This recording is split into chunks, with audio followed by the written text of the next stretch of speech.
Hello everybody and welcome to another video. Today I'm going to be speaking to you from the future, present, I don't really know, about my completion of the forest. The reason why is because I lost all my audio from my original recording when I beat the game. Things are kind of all over the place for this one, but I figured it'd be nice if I could just go back and reflect alongside you guys and let you know what was going through my brain in this moment. Um or these moments. I don't really know. I don't care. Anyway, yeah, this is different from my usual style of playing games, but I figured you guys might like this and you get to hear my lovely voice in better quality. So the first thing I did was boot up the game and opened up my single player world with 107 days. Very simple, very easy. Problem that I didn't think about when I was recording was I am playing on my world that has 107 days and I'm going in it with the intent to beat the game in one sitting. Um, and normally that would be fine. The problem is I hadn't played this game in about 2 to 3 months because I had been playing the Sons of the Forest on the PC. So I forgot all the controls. I'm on a world that has harder enemies at this point, and I completely forgot like 90% of like the things that you need to know to play this game. And as you can see from like the surrounding land, um, I've deforested a lot of it, and I'll get to why that matters in a little bit. But yeah, so the next thing I did was hit the plane. I had to make sure that I had a lot of medication, drinks, and a full stomach before going off to fight. And that's when Mother Nature gave me a sign.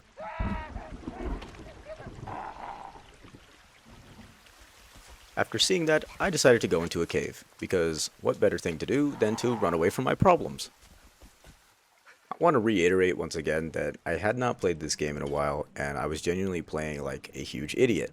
If you notice, I don't have a lot of armor on me, and the armor I do have is like the only like good armor I had. I have a lot of bone armor and I believe lizard armor, but at this point in the game, you're only facing like stronger enemy types. And if they're not strong enemies, they come in like herds. And my biggest mistake was going into this thinking, oh yeah, I can totally handle all of them with the little materials and heals that I have. Uh, that was me being stupid, but you know what? It's fine. We're here to learn. We're here to experience. Uh, it does get worse down the line, though. But my first problem was to get down into the cave, and I decided to turtle shell in there, and I'll let the gameplay speak for itself.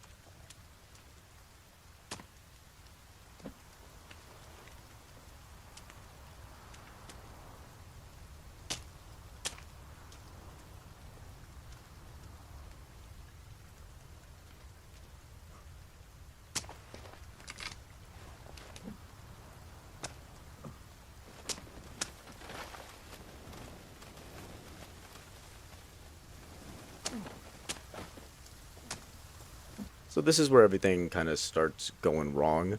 I got to the helicopter crash. I had killed two enemies at this point, and I was just swapping out outfits because I like to stay all dressed up and quirky or whatever. Um, and I should have double checked it before I started recording, but I messed up the route in order to get to the laboratory section of the game. And so I wasted a lot of time fighting two mutants that I genuinely could have skipped. A lot of the enemies that I ended up fighting only drained my armor and my heals. And in the end, it wasn't worth it because the armor that I would get from them is just replacing the armor that I already lost. I wasn't gaining anything. I just kept losing things that were important, like arrows, armor, ammo.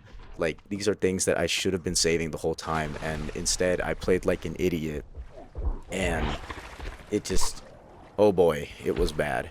Um, but eventually I remembered that water is a weakness for a lot of the mutants, and so I just kind of started camping in the water.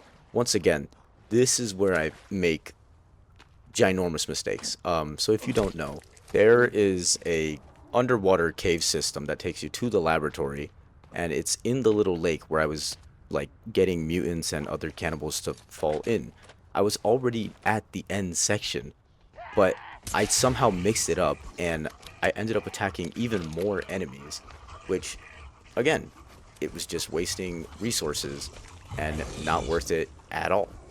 Um, and after I ended up wasting a bunch of my flares and arrows on these guys, I ended up exploring the other section of this sinkhole area.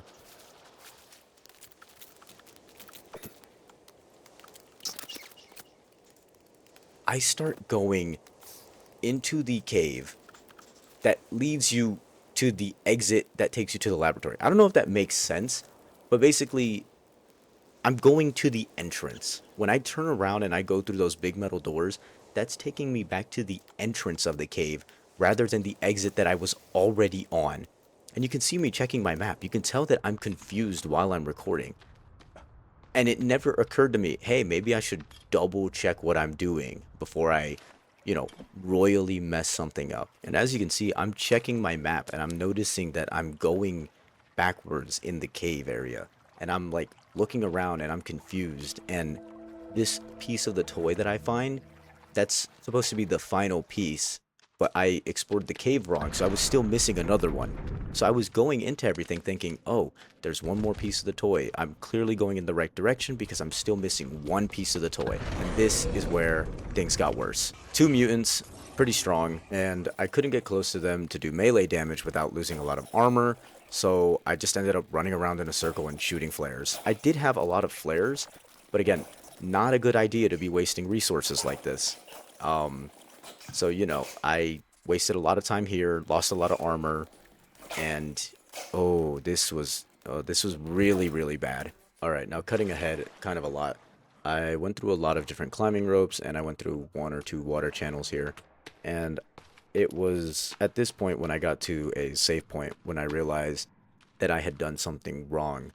I knew that this specific camp was near the entrance of the cave rather than the exit of it.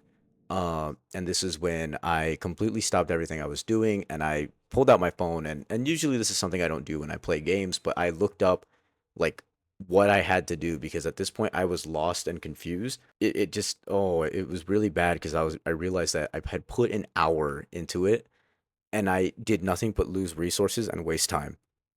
So after all of that, I had to go back to the hole that I originally was in, went inside of the cave, and as you can see, I swam underwater, and finally, I was going in the right direction. I found this neat little drawing of, I guess, a scuba guy. Maybe it was me, maybe it was the red man, I'm not 100% sure. And, we just continue on our journey, and eventually we come across this door, and I'm gonna be honest with you, when I saw this door, I laughed out loud seeing it. I just love the way it contrasts. Obviously, that's the point, but I don't know why. It's just funny to me.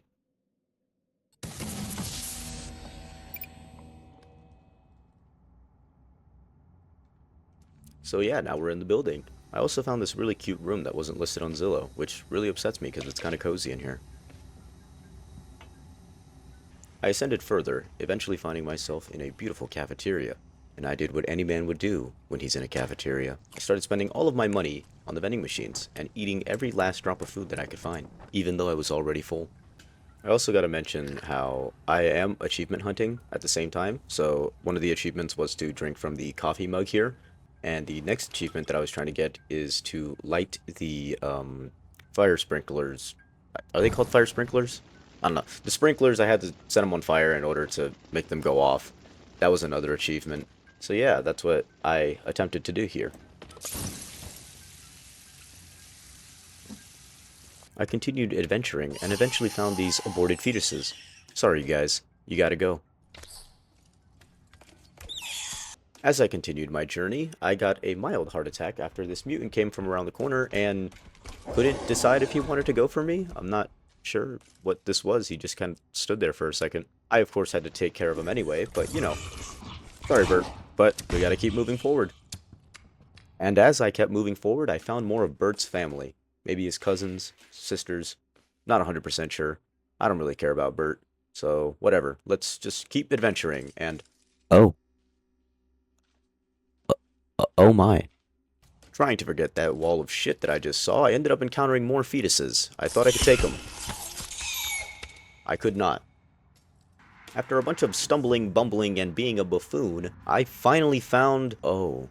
That's the guy who stole Timmy, by the way. After seeing that horrific sight, I did what I do best. Ignored the red flags and keep pushing forward. After 100 days, after non-stop action and fighting a bunch of cannibals, I finally found my son Timmy. I can't wait to see him again. Oh shit. Timmy's dead.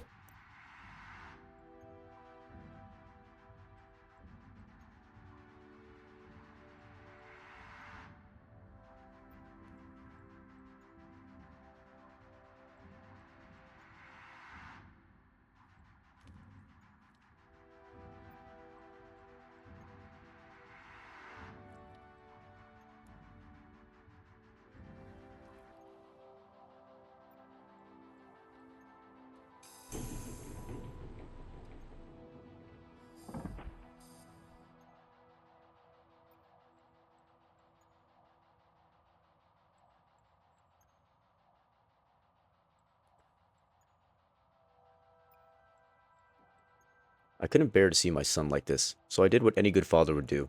Gave him a toy that is definitely not the one that I made for him. And as I sat there looking at my son's bloody head, with lizard skin and paint all over my body, I realized something. Instead of letting my son die peacefully, I could continue the sins of my forefathers, and keep the cycle of violence and kidnapping children going. Until I realized that I needed a live sample, which, problem, we are on an island that has no other children on it. So, you know what that means. I scoured the facility, knowing that out there is a child that I could sacrifice in the name of love. Unfortunately, she's not very artistic. Despite her shitty skills in drawing, I ended up finding her in this big, desolate room that totally isn't a boss arena. Ah shit, it's a boss arena. Thinking this was GTA 5, I threw a Molotov at her, hoping that it would burn her during the cutscene. I didn't realize that I'm a fucking idiot. I tried to talk to the child, but something seemed a little off. I couldn't tell if it was the bloody hands, or the gray skin, or the blood. I think something's wrong with this kid. I'm not 100% sure. And then she started recreating my plane crash, and that really pissed me off. So I knew I had to beat a child.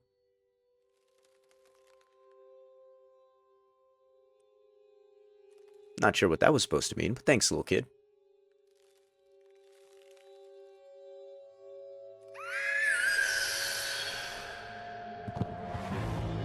As the kid started spazzing out, I realized I'm not a good doctor.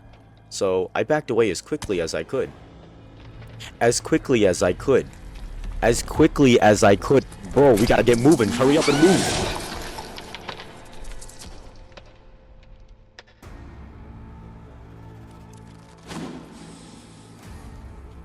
After remembering everything I never learned, I immediately started throwing more Molotov cocktails at her, not realizing I'm an idiot. And my aim is also really, really bad. Like, I hit that first one, but I never landed another Molotov on her for, like, the rest of the fight. So, I did what I do best. I pulled out a gun that I had never used before. I missed the first time, but that's okay. And then I missed the second time, which was not as okay. I knew immediately I'm an idiot, so I pulled out the flare gun. I started doing the same strategy that I did with those mutants in the cave earlier. I figured, you know, if it worked then, it'll work now. Also, you'll notice I lost my armor really, really quickly. Once again, not a good idea to go into this boss fight with zero preparations. Like, in terms of combat, in terms of heals, in terms of armor, this was the most unprepared I've ever been to anything besides, like, my graduation. Anyway, I'm going to speed this up for you guys because you know how this goes. I'm moving in a circle, I'm shooting flares, I have a ton of flares, it's not a big deal. And honestly, I know I'm playing like a coward right now, but this boss was like pretty easy in terms of mobility. She really didn't move around that much. I kind of expected her to be a little harder, and I know that if I had like better PvP skills and like armor, I could have probably taken her out with just melee damage if I just played it smart. But, you know, I took her out with the flare gun. And, you know, here we are.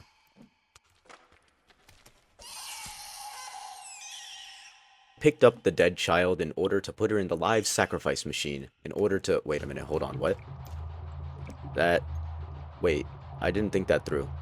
Like, the machine already stated it needed a live sacrifice, so why are we putting the girl that we just killed in the machine? Wait, oh no, the sacrifice didn't work. I could not have seen this coming. Anyway, the little girl was holding a key card that I guess she never dropped throughout the entire fight, and after I, you know, brought her over to this room, you know, I guess at some point she just decided to grab it from her pocket, but I used this key card to open a door that eventually took me to this weird, like, murder room. Not sure what happened, but there's, like, a lot of dead people, and these aren't cannibals, but they're also not normal humans, so I'm not sure what happened there.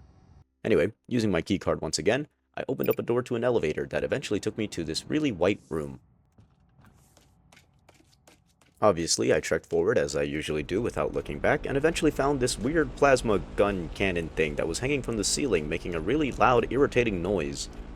I looked around the room for about 5 seconds and realized that emergency shutoff is kind of useless. I'm not going to use that.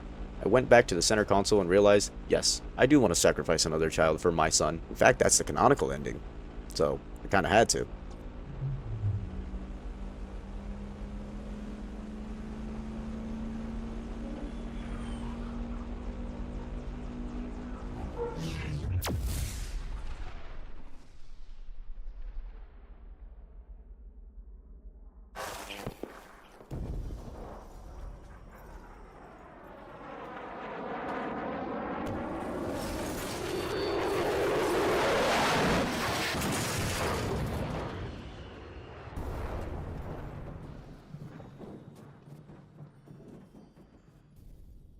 Anyway, that's going to be it for my playthrough of The Forest. I know there weren't a lot of videos, but I do intend on making more about The Forest 1 in particular. I just feel like there's a lot that I never got to show off on the channel for it. But yeah, for now, I'm going to go start playing Sons of the Forest on the channel, and then I'll eventually come back to this one.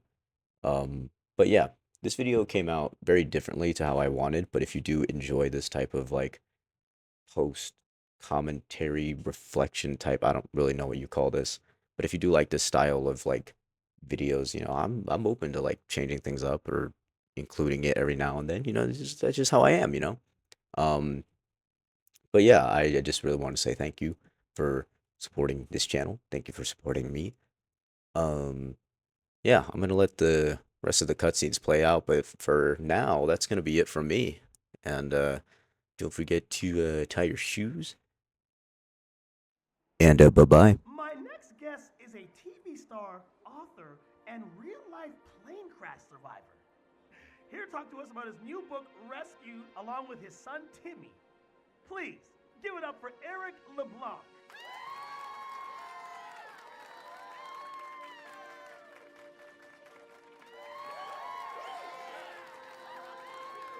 Nice to meet you, man. That's one hell of a story. So let's jump right into it. You've written a harrowing tale of survival and adventure with a plane crash. Look, you can see it on the cover. I feel like you're really blurring the lines here between fact and fiction. Oh, is that the axe? Hey, do y'all want a demonstration? Okay, we've got a setup right over here. Come on, don't leave me hanging. Come on, everyone. All of you want to see this too, right? What do you say? Well, come on, everyone.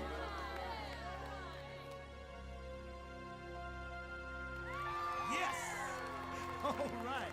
Grab Timmy and let's head on over. Watch your step now.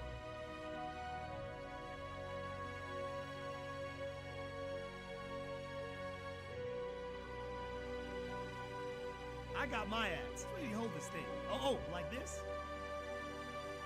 Here we go.